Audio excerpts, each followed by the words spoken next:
Hello, this is Shauna Marie from Happy to Buy Design. And today I have a wonderful guest. She's a woman that I met. She had done an interview for me. And I went on her Facebook page and saw the amazing, brilliant woman that she is. And so we actually started working together, which is lovely. So that's been a beautiful thing. And with the invention of the internet, she's in Bucharest, Romania. I'm in Calgary, Canada. And we meet once or twice a month and have a little chat. And it's really lovely to spend this time with her. And what such an inspiring woman. She had a cancer journey that she'll talk to you about. And I will just welcome her onto the call. Welcome, Raluca. How are you this morning, this afternoon? It's evening where you are. Yes, it's evening here in Romania. Hello, and thank you for your nice word. Yes, always. And so can you just tell me a bit about you and about your cancer and some of your journey through this? I, I will try to make it short because there are a lot of stuff to say about cancer and my journey. But what can I say? It's that I was an artist and then textile restorer before cancer appeared. I discovered it by chance. I had a little flu, go to the doctor, and with this start everything. In December 2017, I was diagnosed with non-Hodgkin lymphoma. It means cancer, a type of cancer. I was lucky I discovered it at the beginning of the phase of cancer. And after that, a very nice and hard journey started. And now I am here, smiling and enjoying life. Yes. And we were talking earlier about this journey and how it's changed you and how fear comes into play and what to do with that fear. But you said the most beautiful words, and I did write them down because they're worthy of being written down. This journey is not, nobody can say it's an easy journey or something like this, but it's nice to discover yourself.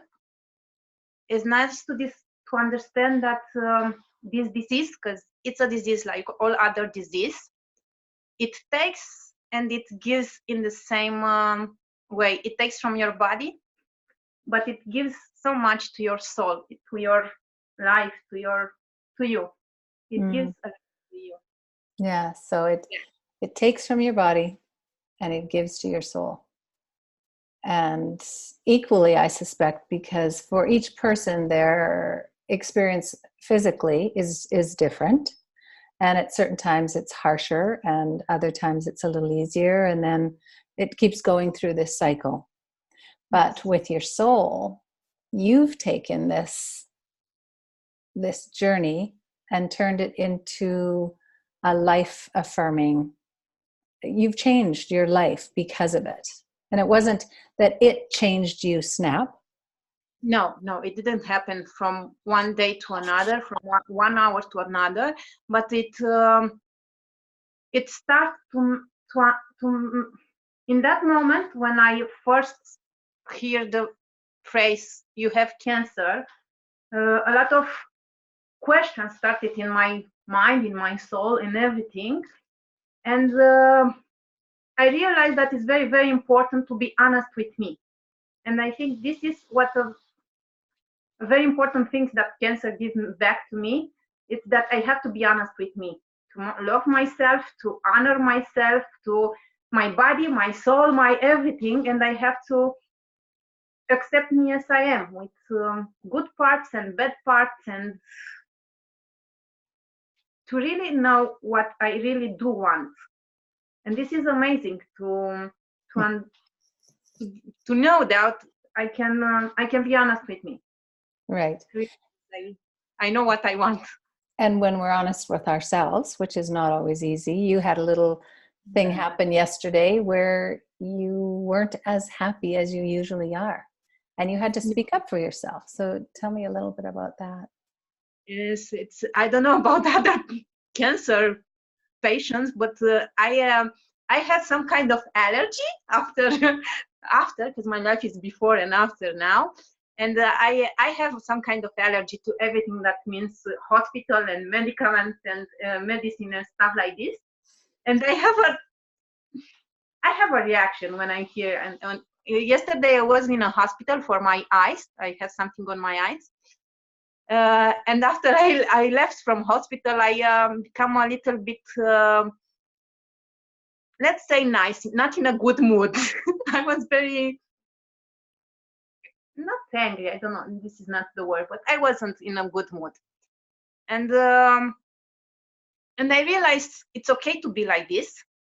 And I even had to meet somebody, and I said, okay, I'm not in a good mood, please let's choose another date for this meeting, because I cannot do it. I cannot now. And it was great to be on my to understand my feeling and accept it and respect it. Mm-hmm. And how would the pre-cancer Raluca dealt with that when she was in a bad mood? What would you have done? First of all, I wouldn't recognize, I wouldn't be honest and say that I am in a bad mood. I always had to be in a good mood, because I saw everybody is in a good mood every time. And being in a bad mood made me feel like I'm not perfect. I'm not a good person. I am. I am the best person with bad mood sometimes. I love that. I am the best person with a bad mood. Sometimes. But why do we feel that we have to be perfect? We have to be kind. We have to be all these wonderful things all the time without admitting, I'm in a bad mood. I don't feel like talking. I don't feel like visiting. I don't. And that's okay. It's something that cancer taught you. So you went from this belief that this terrible thing, cancer is a terrible thing, cancer is a terrible thing. Yes, cancer is something that's quite significant, but yes, it is. There's no questioning that this is not a serious, and it's a bad day when you find these things out and when you think about them. But now, like with the law of polarity, that there's a positive to every negative, there's an up to every down. So you've taken yourself dragging, probably kicking and screaming some of the times, into this new person. You're just as sweet and lovely and friendly as you always were, but now you are authentically. Yes, this is, and every time when people ask me about cancer and journey and all this, because they are asking, people are curious to know how you manage, because it's we all know what cancer means, and they want to know how did I made it, and how it's possible to be smiling now. Well, there isn't other option. I think it's just you have to be honest with you, and to love yourself, to accept yourself with good, with bad parts, to start to rediscover yourself as you are. And it's I don't know other person how it was before cancer, but it's clear that I am happy now, more happy than I ever was, with all the bad mood parts. Which I suspect there aren't that many, because cancer has shown you how to live authentically, to stand in your power, to have courage to speak your truth, which means I'm in a bad mood, I'm in a good mood, I'm scared, I'm however you're feeling. That, of course, you were on this I mean, that journey, that word is a hard word as well, because I think people with cancer are tired of hearing the word cancer. I'm tired of hearing the word journey. I'm tired of hearing the word hospitals. I love that you have an allergy to anything hospital. That your body reacts. It's like, no, I don't feel good. I need an antihistamine, is what we call it here. But yeah, you are showing all of us that there's another way. It's not like this easy and it's going to be over and it's all going to be perfect, because some days there's a flow to it. There's an up and down, but you're living it with such integrity, Raluca. You're showing the world that let's look at it this way. Well, I remember first question I had when when they told me I have cancer. One of the first question, okay, not maybe it's not the first, because first one was what kind of. But I question myself if, with honesty, not just superficiality or something like this, if I want to die or I want to live. This was the first very important question I had in this journey, let's say journey. And they didn't come very fast, the answer.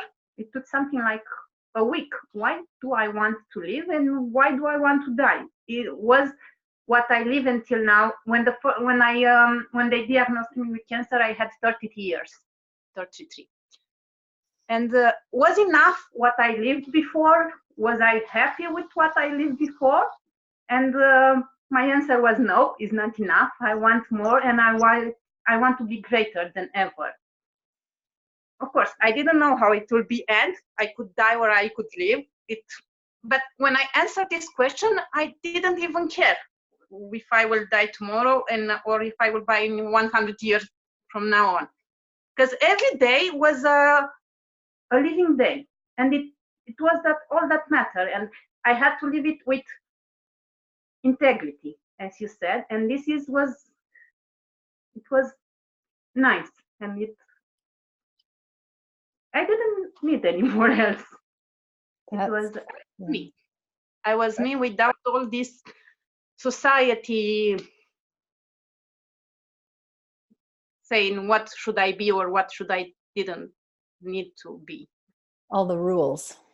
Yes, with all the society rules. Yes, I mean, and you have a different society living in Romania as we do, but rules and judgments are put on us, boom, from a young age. And then every age we get new rules and new societies, and you should be doing this and you should be doing that and you should feel this. And right now you have made a big choice with work. And tell us about that. Yes, I was a textile restorer before, and in May, when my medical holiday finished for cancer, I decided to quit my job and start something for my own, something that I want to say that my life want to taste and to smell nice. And I decided to make chocolate, and I'm working to this dream right now because it tastes and it smells like heaven. That's beautiful. I love that. And it took so much courage, because in your country, people don't quit their jobs. To have a job is a privilege. No, if they don't have something already fixed, they don't quit their jobs. Mm-hmm. And I had, but I have my dream and I believe in it. And maybe it will work, maybe it doesn't. But it doesn't matter, because right now it makes me smile. Maybe I will change my mind tomorrow. It doesn't matter. Tomorrow it's another day. I will leave it to tomorrow, not today. Mm-hmm. Well, you are just a delight. We've had certain times together, which I enjoy every time. But I enjoy them because of who you are and who you stand up for, which is yourself. And it's inspiring. It's really inspiring, and I look forward to you carrying on and for this to grow, whether it's the chocolates that grow. I would love to see the chocolates in Canada. I'd love to see you Oh, shipping them yes. out and shipping them out to the US and Spain and every other country, because what you do is made with love and integrity and courage and kindness. And that started with you at who you were before, and then you shifted into something with such integrity. And when someone does something with integrity, the rest of the world feels it. Anyone you're around feels it. And then you start attracting more people with that kind of integrity and love and joy, and I know that you'll inspire more people. Thank you very much. Yes. So thank you very much for being with us today, my dear. And I encourage everyone to, if you have an opportunity, to look at this and really download this into your heart, that we don't have to have an illness. We don't have to have an injury. We don't have to have something that's big and bold in order to stand in our own integrity. We have to figure it out what it is. What do we want? What do we need to quit? What we need to get rid of? What do we need to bring closer to us? And Raluca showed me that quite clearly just by being who she is and standing in, like we said before, in her integrity. And so this is Shauna Marie with Happy by Design. And the book is still available. Let's Talk About the C Word on Amazon. And I would love to share this with you. If you have any questions, please put them in the box below. And we'll talk soon. All right. Thank you very much. Bye, Raluca. Ciao. Bye.